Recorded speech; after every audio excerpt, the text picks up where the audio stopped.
कौन लोग हैं, वो पुलिस वाले थे भी कि नहीं, शलवार कमीज में थे, 7-8 लोग पुलिस की वर्दी में थे। घर फलांग के आ जाना, दरवाजे खोल के तोड़ के अंदर आ जाना।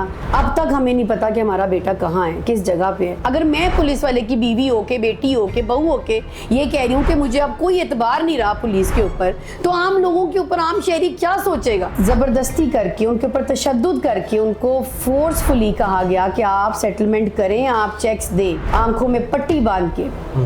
इतनी बेरहमी के साथ एक डीएसपी के साथ ये हुआ।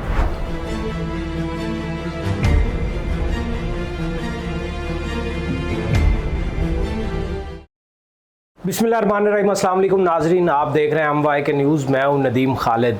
पंजाब पुलिस के अंदर डीएसपी के फ़राइज़ सर अंजाम देने वाले अज़हर नवीद ख़ान के बेटे को गुज़श्ता शब जो है वो गिरफ़्तार कर लिया गया। उन पर मुतअद्दिद मुकदमात दर्ज किए गए, जिनमें काफ़ी जो है वो डिस्चार्ज भी हो गए, और एक मुकदमा इकबाल टाउन का जिसमें वो इश्तिहारी भी थे, उसमें गिरफ़्तार किया गया या किसी और में किया गया। इस वक्त अज़हर नवीद ख़ान साहब की एहलिया मेरे साथ मौजूद है, उनसे जानते हैं। अस्सलाम वालेकुम मैडम। वालेकुम अस्सलाम। ये बताएं कि आपके बेटे को गुज़श्ता शब गिरफ़्तार किया गया, किसने गिरफ़्तार किया, क्यों गिरफ़्तार किया? गिरफ्तार जो किया हमें कुछ पता नहीं किस वजह से किया। बेशक मुकदमात उसके ऊपर चल रहे हैं, लेकिन अभी जो आए कौन लोग हैं, वो पुलिस वाले थे भी कि नहीं, साथ कोई शलवार कमीज में थे, 7-8 लोग पुलिस की वर्दी में थे, लेकिन हमें ना बताया गया कि कहाँ लेकर जा रहे हैं, क्यों लेकर जा रहे हैं, और उसको लेके चले गए। ना कोई सर्च वारंट था, ना कोई कागज़, कोई बात सुनी, सीधा घर फलांग के आ जाना, दरवाजे खोल के तोड़ के अंदर आ जाना। इस तरह तो किसी कानून में नहीं होता। किस वक्त आए थे ये? सुबह 5 बजे जी। सुबह 5 बजे जी। ये 10 जून को सुबह 5 बजे आप घर में सोए होते हैं? जी। किसी भी कानून में ऐसा नहीं होता कि आप किसी भी वजह के बगैर आप उठा के लेके जा रहे हो। हमें बताओ तो सही। अब तक हमें नहीं पता कि हमारा बेटा कहाँ है, किस जगह पे है। हम क्या पता करें, क्या करें उसके साथ।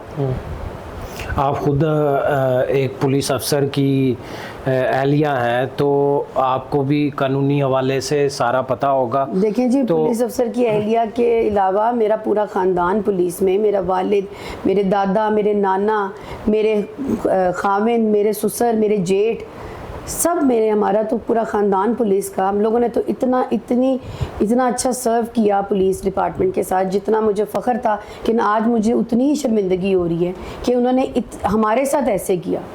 और यहाँ तक कि मतलब हमारे जो भी लेन देन मेरे बेटे का, जो भी कारोबारी लेन देन था, मेरे मियाँ का इसमें कोई लेन देन नहीं था। अभी पिछले दिनों मेरे मियाँ को अरेस्ट किया गया था, 18 दिन उनको रखा गया बग़ैर किसी वजह के।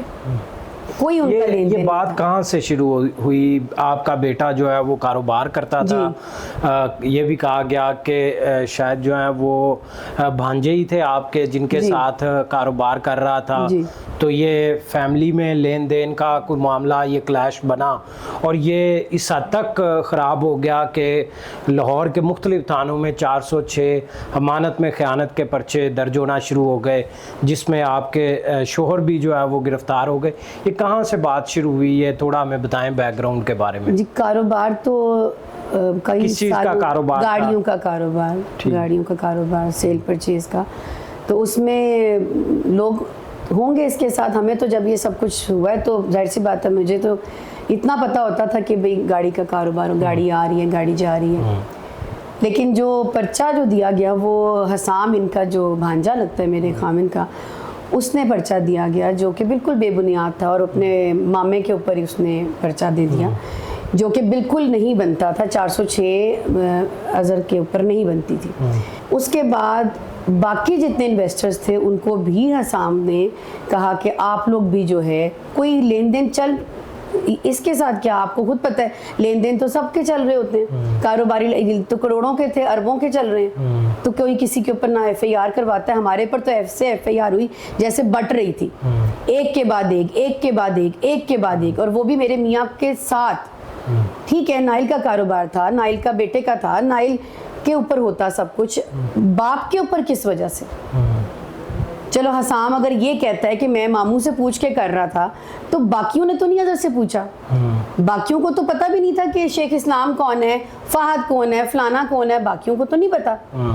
यानी अजहर साहब को तो नहीं पता था कि वो भी कोई इस काम में है, या हिजाज है, या जो भी हैं, वो अब हमें नाम पता चले। उन पर्चों में भी आपके शोहर को जी नामजद किया हुआ था। जी अच्छा। बिल्कुल। तो ये फिर वो उनके साथ ज़बरदस्ती करके, उनके ऊपर तशद्दुद करके, उनको फोर्सफुली कहा गया कि आप सेटलमेंट करें, आप चेक्स दें। वो क्या करते, जब उनको ये कहा गया कि अब अगर आपने सेटलमेंट नहीं की, चेक्स नहीं दिए, अपने ज़ाती चेक्स नहीं दिए, तो आपकी बीवी को, बेटी को, बहू को उठा लिया जाएगा। अच्छा जी, उन्होंने ये धमकी थाने में लगाई गई, उनके ऊपर तशद्दुद किया गया, आंखों में पट्टी बांध के, इतनी बेरहमी के साथ एक डीएसपी के साथ ये हुआ, जो कि मतलब जो भी सुनता है वो परेशान होता है।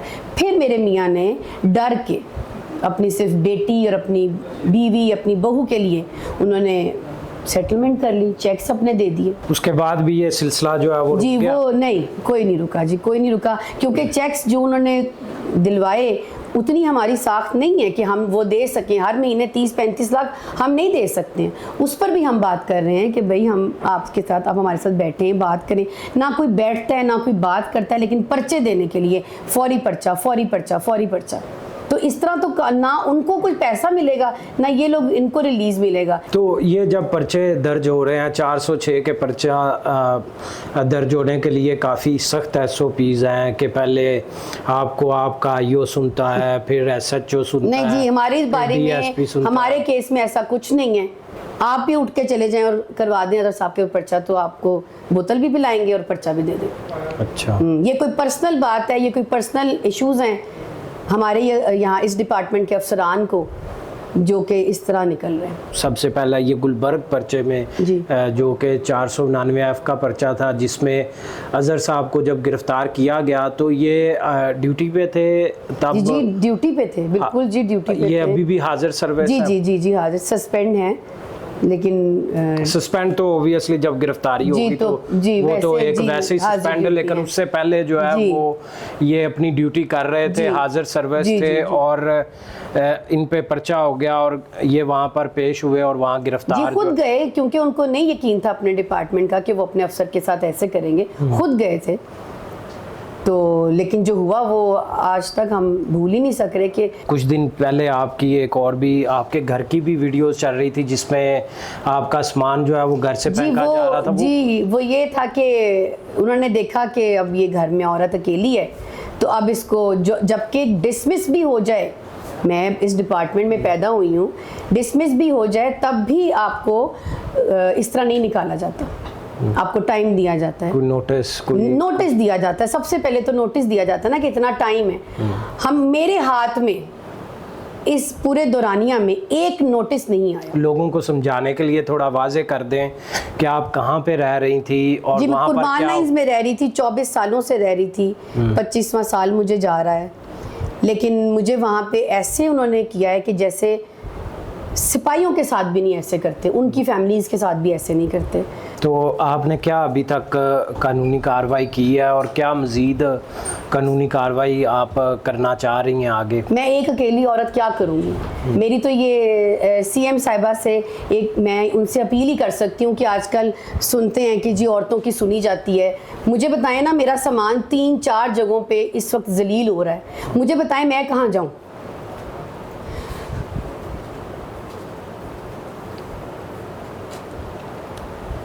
चले, अल्लाह आपको हौसला दे और ये मुश्किल वक्त है, अल्लाह आपका ये मुश्किल वक्त गुजारे।